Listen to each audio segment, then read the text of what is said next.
Mario.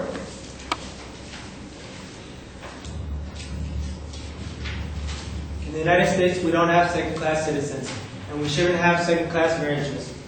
Couples who have made a personal commitment in their lives deserve an equal commitment under the law, says Evan Wolfman, Executive Director of Freedom to Marriage.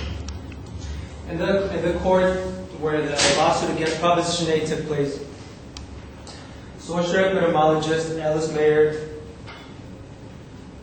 testified that gays and lesbians have experienced harm due to Proposition 8.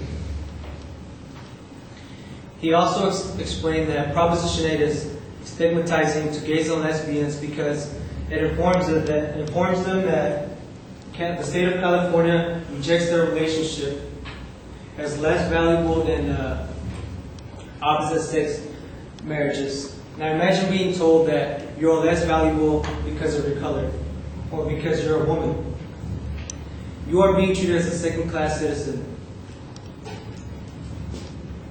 But in the United States, we don't have second-class citizens, and that is why today, in this speech, I will argue that Proposition 8 is unconstitutional.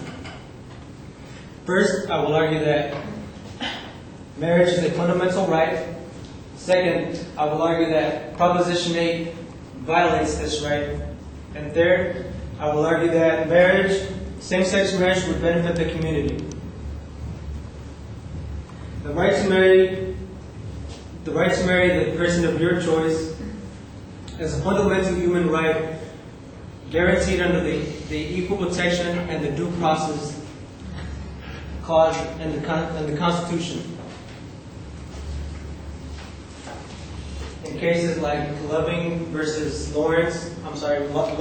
Virginia and Lawrence versus Texas, the U.S. Supreme Court has proved one thing: that the limitation to the right of marriage, that there should be no limitation to the right of marriage for any individual.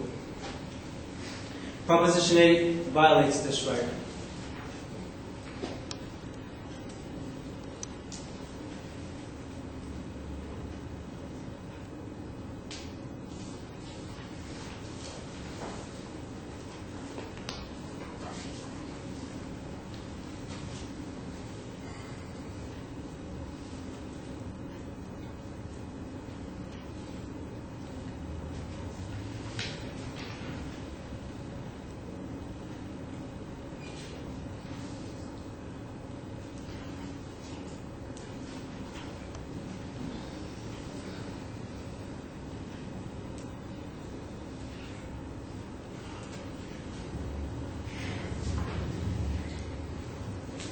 What else besides rights? Same-sex marriage also benefits the community.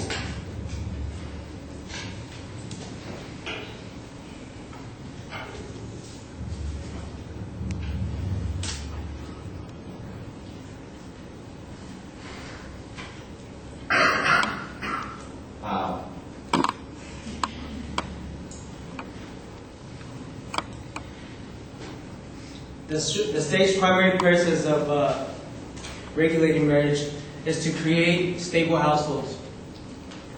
Historian Nancy Cott, a professor of American history at the University of Harvard,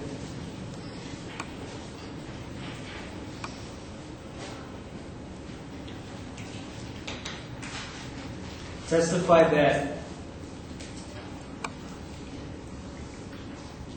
the state would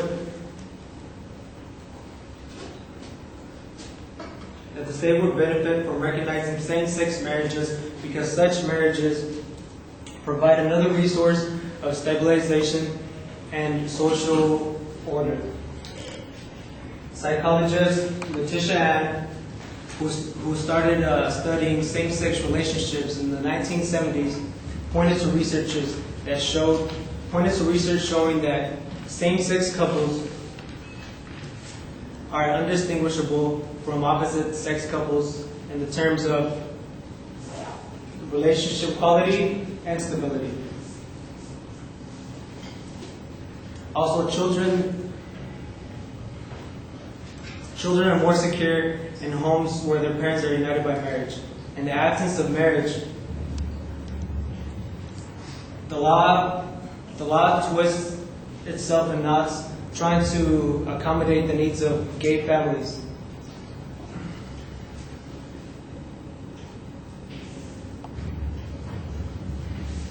And gay marriage would